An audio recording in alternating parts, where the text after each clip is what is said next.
and Aaron Mikami.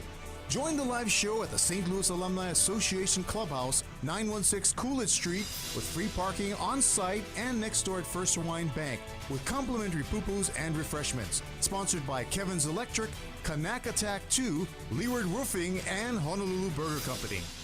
At DC Asphalt Service, Hawaii's premier asphalt pavement company for 20 years, President Chris Laird trusts Makai HR. Makai HR helps us keep things simple. We don't have to stay up in knowledge of all the current laws and changing landscape of payroll. That's their side of it. And they handle our HR problems when they arise. It's a no-brainer for us. Makai HR, your local human resource partner. Visit MakaiHR.com/value for your free, no-obligation analysis. Support the Brotherhood when the Bows play on the road. Paradise Beverages brings you Countdown to Kickoff with me, Josh Pacheco, and Coach Arnold Martinez, 2 hours before every road game at a select big city diner. Keep listening for the next location. Enjoy the awesome menu and 25-ounce Mega Modelo drafts for just $7. Plus, we'll have prize giveaways. You could even win a trip for 2 to Las Vegas from Vacations Hawaii at season's end. Go Bows! The Honolulu Star-Advertiser recently reported the Central Pacific Hurricane Center predicts up to 4 tropical storms in our region now through November 30th. Zephyr Insurance, a 22-year-old Kama'aina company, urges you to be prepared this hurricane season. Prepare your emergency kit, a communication plan, and download the FEMA app for storm updates. And remember, Zephyr is here for your hurricane insurance needs, including more tips on how to prepare your home. To find out more and to connect with a Zephyr Insurance agent, visit zephyrinsurance.com. ESPN Honolulu presents Call the Coach with Timmy Chang tonight at 6 p.m. at Ruby Tuesday in the Moanalua Shopping Center. Attend the show in person with John Veneri and Coach Timmy Chang. Hear the show on ESPN Honolulu or your smart speaker, or watch it on Facebook, Instagram, or Twitter. Meet Coach Chang, enjoy some great food, and win prizes too. Brought to you by Pacxa, Ruby Tuesday Hawaii, IBEW Local 1186, Hawaiian Financial Federal Credit Union, Hawaii Pacific Health, and HGEA. This is ESPN Honolulu, KKEA Honolulu, AM 1420 and K224FR, Honolulu, 92.7 FM. This is SportsCenter. Hello there. I'm Mark Robbins. The NBA takes the lead with our headlines here at 11 p.m. Eastern. The Nets make Jacques Vaughn their permanent head coach and then go out and smoke the Knicks, 121-85. Thanks in part to a triple-double from Kevin Durant, 29 points, 12 rebounds, 12 assists. Also, 12 straight games now for KD with at least 25 points. That's just 4 off Michael Jordan's record. In Boston, Jaylen Brown had 30 against the Pistons. His teammate Jason Tatum just had to do him one better. Smart to steal, and somehow rips a pass on the ground that gets through 2 Pistons to Jason Tatum, who flies in and throws it down with the right hand. How did you do that? Going to the ground and caught his man in stride. A showtime second half for Jason Tatum and the Celtics. That call on 98.5, the Sports Hub in Boston. Tatum had 31 as the Celtics beat the Pistons 128-112. In the NHL, Spencer Knight stops 40 shots. Panthers shut out Carolina 3-0. Aaron Judge, Paul Goldschmidt of the Cardinals win the Hank Aaron Award Wednesday. Most outstanding offensive player from each league. And it's official, the Mets make Edwin Diaz the richest reliever ever, finalizing a 5-year, $102 million contract. And the Astros signed manager Dusty Baker to a 1-year deal. In the NFL, Rams put quarterback Matt Stafford in concussion protocol. John Wolford is the Rams' backup. Coming up Thursday, Jalen Hurts and A.J. Brown have the undefeated Philadelphia Eagles atop the NFL. Are they the best quarterback-receiver duo in the league? Keyshawn, J. Will, and Max, Thursday, 6 a.m. Eastern on ESPN Radio, ESPN2, and ESPNU. Call the Coach with Timmy Chang on ESPN Honolulu. Brought to you in part by Ruby Tuesday Hawaii, IBEW Local 1186, Hawaiian Financial Federal Credit Union, Hawaii Pacific Health, HGEA, and Pacxa.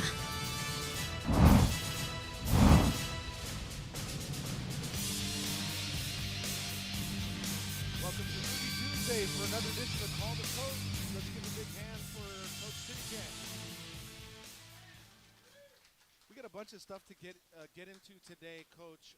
But let's start off. And I know it's painful. It's painful for fans. But let's recap Fresno State. Yep. It's a good team. Logistically a little hard to get to because it's between two major airports that we travel to.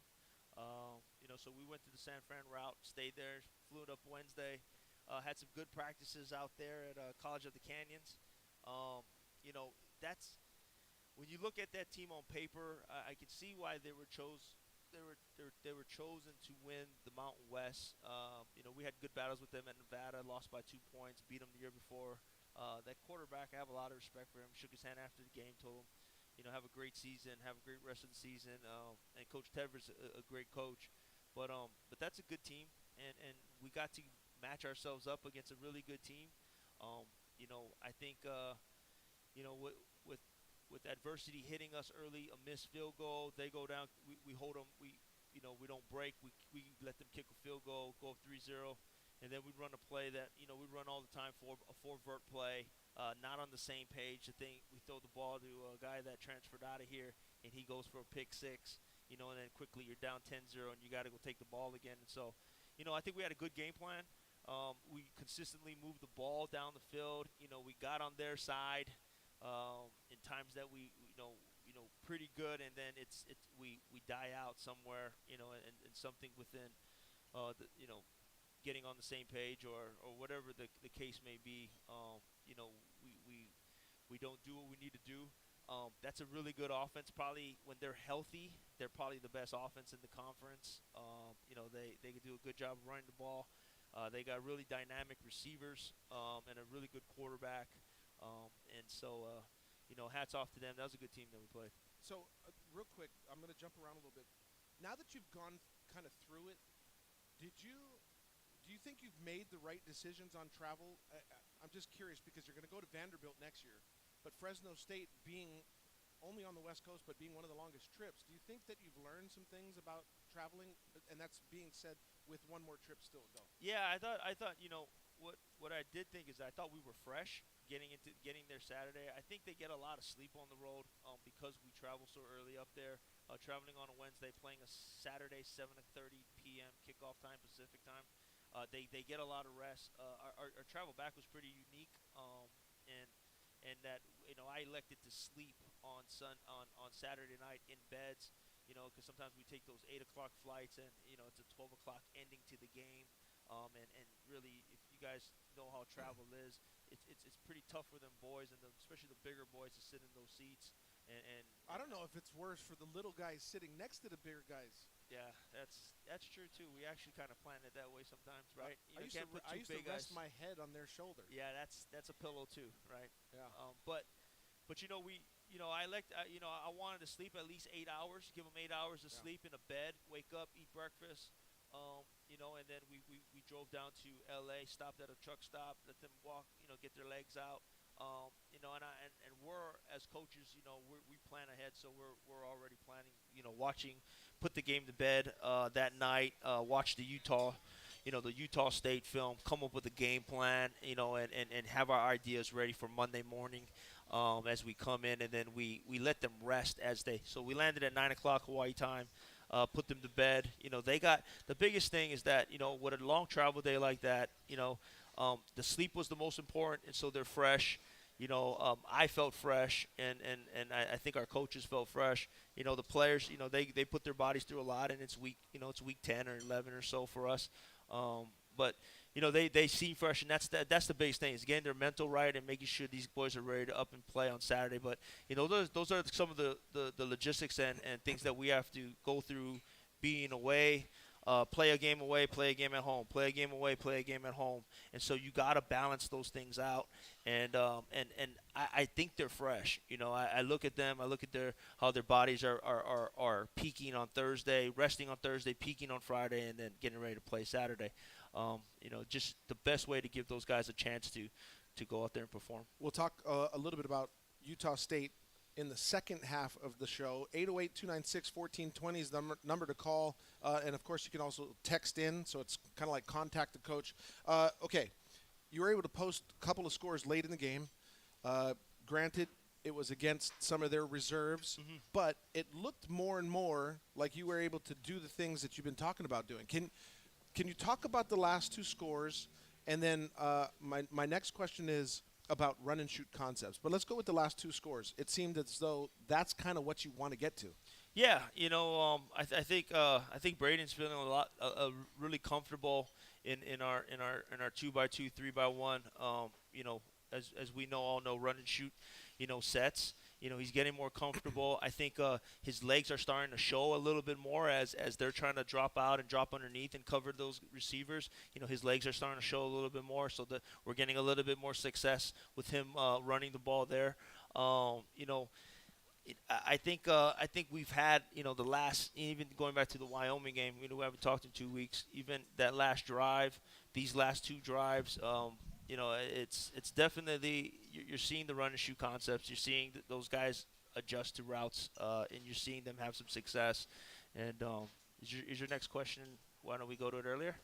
So, well, no, but since you said it, but on top of that, why didn't we go to do it earlier? But what worked in those last couple of touchdowns that didn't work earlier, and why? I think when you're trying to run, some tight end sets and you try to run the ball and you have success running the ball, and I think when we watch the game and you see some of the mistakes that are made out there, whether quarterback receiver not on the same page or there's a drop here or there's a mishap in there, it really sets us back a little bit. The thing when you stay in run and shoot sets and you stay spread, like we all know, there's some forgiveness in there, right? You can be in 3rd and 10. You can waste some throws on incompletions, but you feel pretty consistent, good that you're going to get the first down and get these backs until you get a drop, right? Until you get a drop, right? And we get into some of those running tight end sets, and then you get a drop, and then you're punting the ball off the field. And so when you play, when you're starting to play the way that we started out playing, you got to be really efficient, and that's what's happened, right? We're not being efficient. We're not making the plays when we have to. A lot of it too is we have to practice. If we're going to go full run and shoot, you got to continue to practice the full run and shoot way. You got to throw. You got to get your timing down. You got to go and emphasize all those things over and over and over and over again, and making sure that receiver, quarterback are on the same page. And so. It's good to see that we have the possibility, and Shakes even talks to me. We talk a lot, and I ask him about his input and stuff, but he's feeling a lot more comfortable in those spread sets and being able to spread the ball around. We're getting a text. Why not targeting Tamatoa Mokiawati Malala more? Yeah, that's something we want to do. Also what happens, I've been telling, it's like step by step with these guys in the offense, right, and building to where we want to get to. And I tell them this is that the defense and the coverage dictates where the ball goes. And so if there are guys that want to take away something deep, the underneath starts to get opened up. If guys want to take away things that are underneath, the deep starts to open up. If guys want to open and leave the middle of the field, and whoever's going to be in the middle of the field on that concept, those things start to open up. And so, you can see some guys, in the run and shoot, you can see some guys have some 200-yard games, and then the next week they won't touch the ball. But it's all dependent on how defenses react to your receivers and what they're doing down the field. Okay, there is a question from Chad. Is there a reason why the option play is not run more? I'm not sure that you do an option, but there is the RPO. So I don't know. Maybe you can answer that for Chad. Option as in spread. If there's a thing. I mean, there's a lot of different options. Right? Option routes. An option pitch. The pitch option. Is pretty good, especially against different fronts, especially a bear front. 5 guys down, 1 guy to read. Definitely a thing that we like to get to. But yeah. What? Okay, I'm gonna ask this because you've been talking about it for a few weeks now. Run and shoot concepts.